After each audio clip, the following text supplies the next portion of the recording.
Hi guys, welcome back to my channel. കോപ്പ ഡെൽ റേയിൽ നടന്ന ബാഴ്സലോണ വേഴ്സസ് വലൻസിയ മത്സരം 5-0 എന്ന ഗോൾ സ്കോറിന് ബാഴ്സലോണ വിജയം കരസ്ഥമാക്കിയിരിക്കുകയാണ്.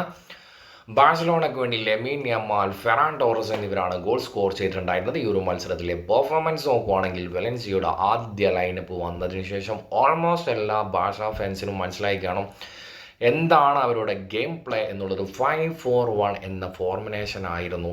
അതും മത്സരം തുടങ്ങിയതിന് ശേഷം അറ്റാക്കിംഗ് മിഡ്ഫീൽഡ് കളിക്കുന്ന ഒരു പ്ലെയറും അതുപോലെ സെൻറ്റർ ഫോർവേഡ് കളിക്കുന്ന പ്ലെയർ പോലും മാക്സിമം ഡിഫൻസ് മിഡ്ഫീൽഡ് ഏരിയയിലാണ് കളിച്ചിട്ടുണ്ടായിരുന്നത്.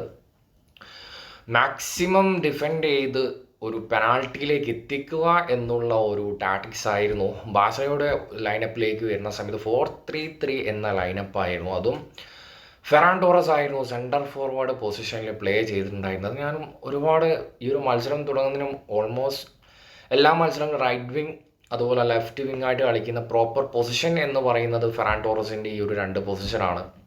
സെൻറ്റർ ഫോർവേഡിൽ എത്രത്തോളം സക്സസ് ആവും എന്നുള്ളതൊരു ടെൻഷൻ ഉണ്ടായിരുന്നു. പക്ഷേ എനിക്ക് തോന്നുന്നു ഈ 2 പൊസിഷനിൽ കളിക്കുന്നതിനേക്കാൾ കിട്ടില്ല പെർഫോമൻസ് ആണ് ഈ ഒരു മാച്ചിൽ ഫെറാൻ ടോറസിൻ്റെ ഭാഗത്തു നിന്നും കാണാൻ വേണ്ടി സാധിച്ചത്.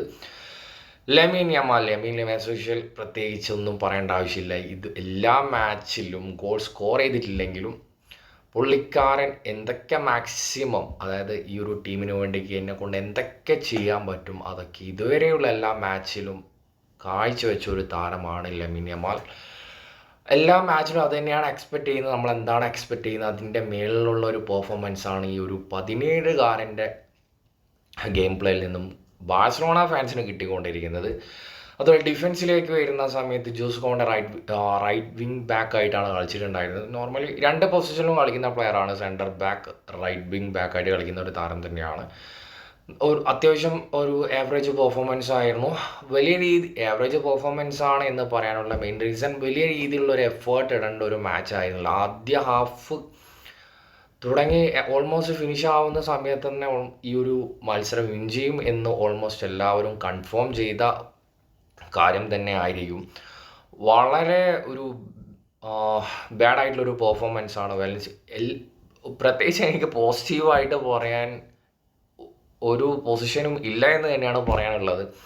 വളരെ വീക്കായിട്ടുള്ളൊരു പെർഫോമൻസാണ് വലൻസിയയുടെ ഭാഗത്തു നിന്നും കാണാൻ വേണ്ടി സാധിച്ചത്. സോ അതിനോട് വലിയ രീതിയിലുള്ള എഫേർട്ട് ഇടേണ്ട വന്നിട്ടില്ല. നെക്സ്റ്റ് അടുത്ത റൗണ്ടിലേക്ക് കടന്നിരിക്കുകയാണ് ഗായ്സ്.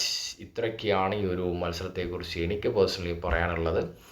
അപ്പോൾ ഗായ്സ്, ഈ ഒരു മത്സരം ലൈവ് കണ്ട വ്യക്തികളുണ്ടെങ്കിൽ നിങ്ങളുടെ അഭിപ്രായം കമൻറ്റിൽ രേഖപ്പെടുത്തുക. നെക്സ്റ്റ് വീഡിയോയുമായി വീണ്ടും കാണാം.